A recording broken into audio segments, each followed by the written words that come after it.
आओ जी 54 क्वेश्चन पे आ जाओ बेटा। 54 क्वेश्चन पे आओ, देखो क्या कहता है क्वेश्चन, ध्यान से रीड करो। From the following balance sheet of मिशी लिमिटेड 31 मार्च 2022 कैश फ्लो स्टेटमेंट बनानी है। क्या बनानी है? कैश फ्लो स्टेटमेंट बना देते हैं, कौन सी बड़ी बात है। और नीचे हमारे पास कुछ नोट्स टू अकाउंट्स हैं और अगले पेज पे हमारे पास 3 एडजस्टमेंट्स हैं। कितनी है सर? मशीनरी पे पॉइंट है, नॉन करंट इन्वेस्टमेंट पे पॉइंट है और डिवेंचर पे पॉइंट है। पीछे जाओ, तीनों पे डॉट लगा दो, डिवेंचर पे, नॉन करंट इन्वेस्टमेंट पे और मशीनरी पे। ठीक है, कि जब वो आएंगे तो हम रुक के आगे जाके एडजस्टमेंट पढ़ लेंगे कि क्या कहती है एडजस्टमेंट। यहां तक किसी को कोई डाउट? क्या मैं आगे मूव कर जाऊं? डिवेंचर पे नहीं, डिवेंचर्स पे। ठीक है, पढ़ो बेटा। शेयर कैपिटल, शेयर सर खोल के दे रखा है नीचे पूरा पूरा शेयर कैपिटल। 12 लाख से कितने हो गए बोलो? 16 लाख। तो 4 लाख के शेयर इशू किए हैं। रिजर्व एंड सरप्लस नीचे पूरा खोल के दे रखा है। क्या दे रखा है?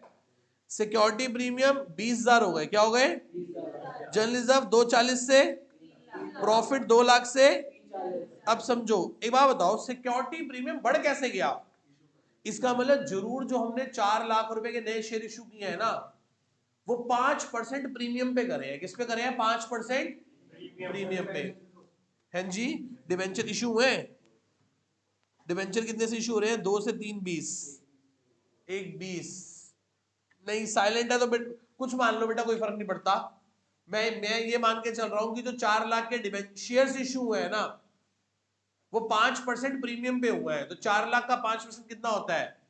20,000। और वही 20,000 आपको सिक्योरिटी प्रीमियम रिजर्व में रिप्रेजेंट हो रहा है। तो क्या लिखोगे यहाँ पे? Plus issue of equity share capital 4 plus 20, 0.2 लिख दिया, 4,20,000। यस और नो?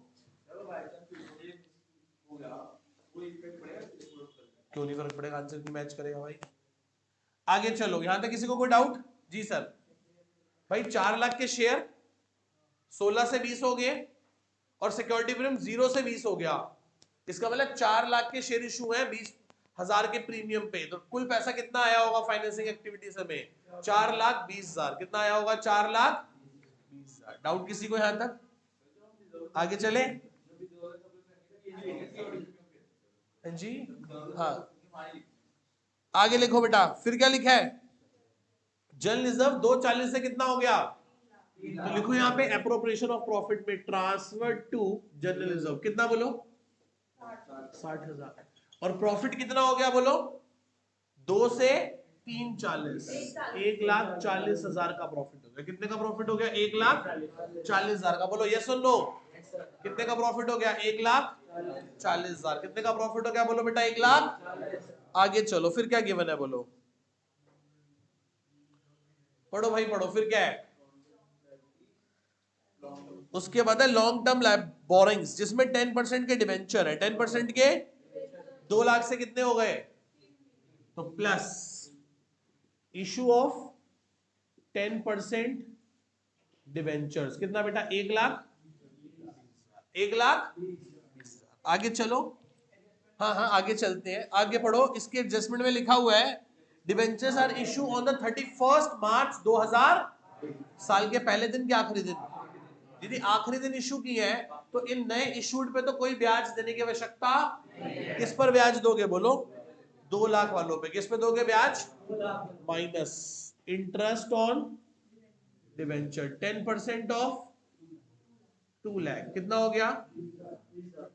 ब्रैकेट लगा दिया और यहां क्या लिखेंगे? Plus interest on debenture. कितने? 20,000। बोलो यस और नो? डबल ट्रीटमेंट होती है, सिखाया था। यहां से माइनस क्यों किया? क्योंकि फाइनेंसिंग एक्टिविटी है, आउटफ्लो ऑफ कैश है। यहां ऐड क्यों करा? क्योंकि इनडायरेक्ट मेथड से करते हैं, इसने मेरे ऑपरेटिंग प्रॉफिट को कम कर दिया था। नेट प्रॉफिट से एड बैक करेंगे ऊपर जाने के लिए, हाँ या ना? आगे चले। Non operating and non fund expense में दिल पे ऐड होगा ये। आगे बताओ फिर क्या गिवन है? लॉन्ग टर्म बोरिंग्स तो हो गई। Current liability, short term borrowings, bank loan. Bank loan 1,10 से कितने का रह गया? माइनस री पेमेंट ऑफ बैंक लोन कितने हजार का? 30,000 का। कितने का बेटा? कितने का लोन है? 30,000 रुपए का। बोलो हाँ या ना। कितने का बोलो भैया?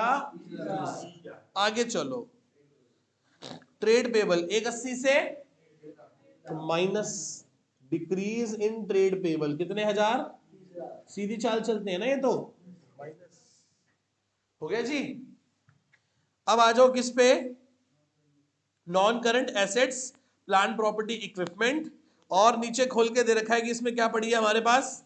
मशीनरी। 14 लाख से 21,40,000 हो गई। देखिए सर एक बार नीचे ध्यान से देखें, 14 लाख से कितने की हो गई? बाप रे बाप। आओ जी, तो बताना मशीन कितनी है साल के शुरू में हमारे पास? बोलो 14 लाख की, और साल के आखिरी में कितने की है? कहा है, मेरे तो क्वेश्चन ही खो गया। 50 कौन सा था? 54। अच्छा हाँ, नीचे देख रहा था, मैं ऊपर देख रहा था। 14 से 21,40 हो गई।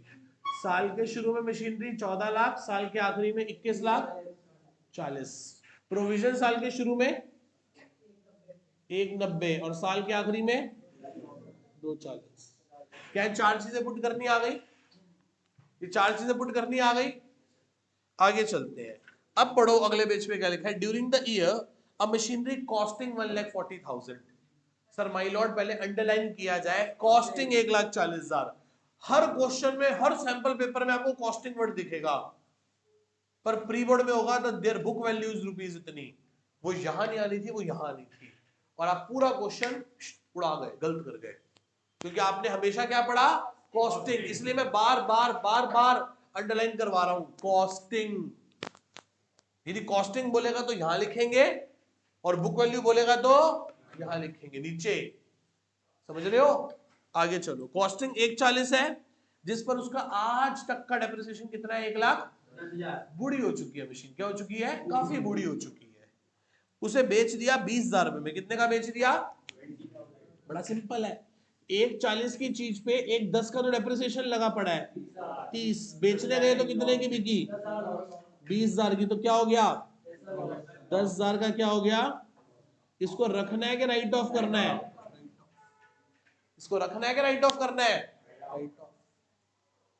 क्लियर है? कर दो राइट ऑफ। फिर सर कौन सी प्रॉब्लम वाली बात है? करो। राइट ऑफ करने के लिए प्रोविजन को डेबिट करोगे 1,10 से, और मशीन को क्रेडिट करोगे 1,10 से। बेची 20,000 की है तो बाय बैंक 20,000, लॉस हुआ है तो 10,000 by bank, by P and L. Yes और नो? राइट ऑफ किया तो प्रोविजन भी कम हो गया, मशीन भी कम हो गई। बेचा तो बैंक टू मशीन, लॉस हुआ तो लॉस टू मशीन। सर 190 में से 10 गए तो क्या बचना चाहिए था? 80,000। बच कितना रहा है? तो जरूर 160 का क्या लगा होगा? ये सुन लो, देख लो, यही आ रहा है ना? मेरी मैथ्स कमजोर है। 160 14 लाख की थी, 14 लाख में से 1,40 का पार्ट तुमने उठा के, ये देख लो, ये पार्ट तुमने बेच दिया, 1,40 का पार्ट बेच दिया, और बच कितने की दी है? 21,40 की। कितना हो गया? 8 लाख।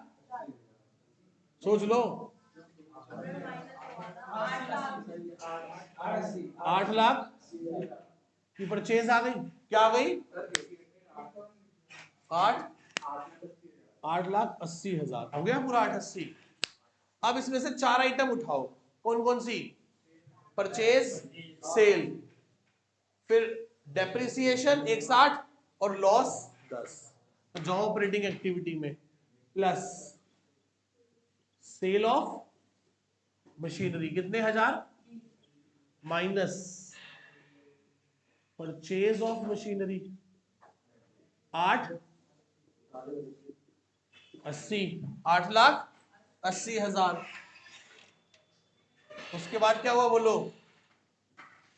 उसके बाद यहां पे आ जाओ, plus depreciation on machinery plus loss on sale of machinery. कितना कितना है? डेप्रिसिएशन 160 और डेप्रिसिएशन लॉस 10,000। ये सुन लो, 4 आइटम पुट हो गई। यहां तक किसी बच्चे को कोई डाउट? क्या मैं जी सर बेटे वो तो राइट ऑफ किए वाला है, वो नहीं आता ना करंट ईयर का डेप्रिसिएशन तो ऐड होगा ऑपरेटिंग में। तीसरा क्वेश्चन कर रहे हैं भाई सेम जैसा। आगे चलो, उसके बाद क्या दे रखा है बोलो बेटा, नॉन करंट इन्वेस्टमेंट क्या दे रखा है सर, अकाउंट बनाना पड़ेगा इसका, क्या बनाना पड़ेगा, नॉन करंट इन्वेस्टमेंट का लेजर बना लिया। साल के शुरू में कितने की है बोलो, साल के शुरू में कितने की है 2 लाख, और साल के आखिरी में कितने की है 270, हाँ या ना सर। एसेट होती है ना non current asset, debit credit, debit में प्लस क्रेडिट में। सर खाता काहे बनाया आपने इसका, क्यों बनाया आपने इसका अकाउंट, पढ़ो अगले पेज पे इसकी एडजस्टमेंट गिवन है। During the year non current investment costing rupees 80,000, costing word underline करो, कॉस्टिंग सोल्ड कर दी एट अ प्रॉफिट ऑफ 16,000, 80,000 की चीज 16,000 के मुनाफे में बेची, तो बताओ कितने की बेची, तो लिखो यहां पे बाय बैंक कितने की बेची 96, और यहां पे P&L प्रॉफिट कितना 16। सर बेचने के बाद बढ़ कैसे गई, बेचने के बाद तो जरूर क्या करी होगी, टू बैंक ब्रैकेट में परचेज करी होगी, बोलो कितने की परचेज करी होगी 70 और 80, 1.5 लाख की क्या करी होगी परचेज, और कितने की बेची है बोलो 96। ये लेजर समझ आया, दोबारा समझाऊं, साल के शुरू में 2 लाख की थी, साल के आखिरी में 270 की है। कहता है 80,000 की इन्वेस्टमेंट हमने 16,000 महंगी बेच दी, तो जरूर 96 की बेची होगी, 16 का प्रॉफिट नॉन करंट इन्वेस्टमेंट को बढ़ा गया होगा, तो बैलेंसिंग फिगर से परचेज निकल आई, क्या निकल आई, इस खाते में से 3 चीजें निकलेंगी, परचेज सेल और प्रॉफिट, परचेज सेल और परचेज और सेल कहां जाएगी इन्वेस्टिंग में, प्रॉफिट कहां जाएगा ऑपरेटिंग में।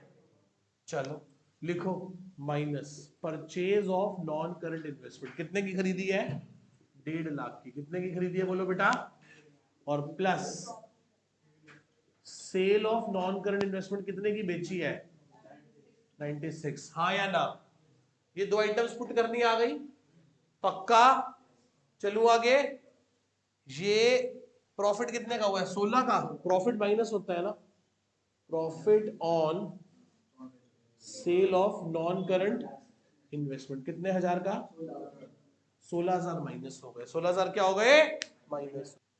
आगे चले, उसके बाद क्या बताओ बेटा, उसके बाद बोलो क्या है, हो गया जी। उसके बाद करंट इन्वेस्टमेंट नहीं छेड़ूंगा मैं।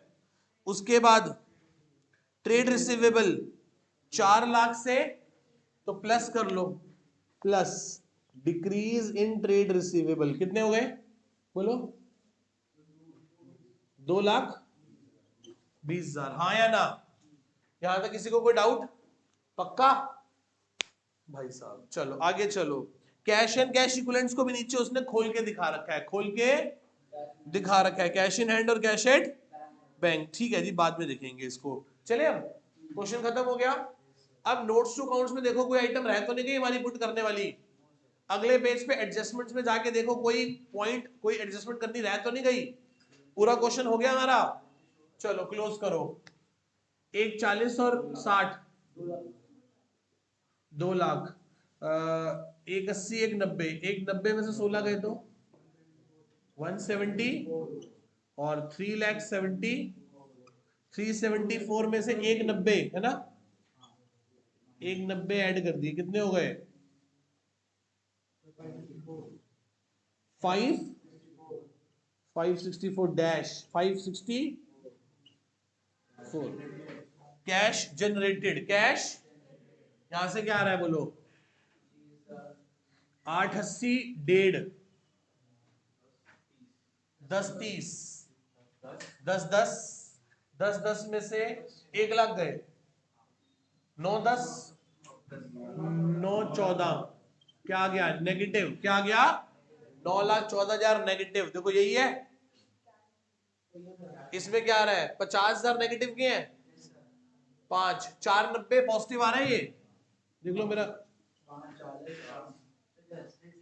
490 आ रहा है, देख लो एक बार यार, 490 490 और 564 माइनस 914, नेट कैश ए प्लस बी प्लस सी पॉजिटिव और नेगेटिव, 140 पॉजिटिव, 140 ओपनिंग सीसी में क्या आएगा बताओ, करंट इन्वेस्टमेंट 80 और कैश एंड कैश इक्विवेलेंट्स 240, 80 और 240 320 और ये कितना हो गया 4,60,000, मैच कराओ 460 है वो, 160 और 3 लाख कितना है 160 और भाई साहब खड़े हो जाओ, अरे क्वेश्चन नंबर 34 में है, मैच कर गया, घर शीट मैडम को पकड़ाओ और घर चलते बनो, इतना सा हो गया खत्म बस।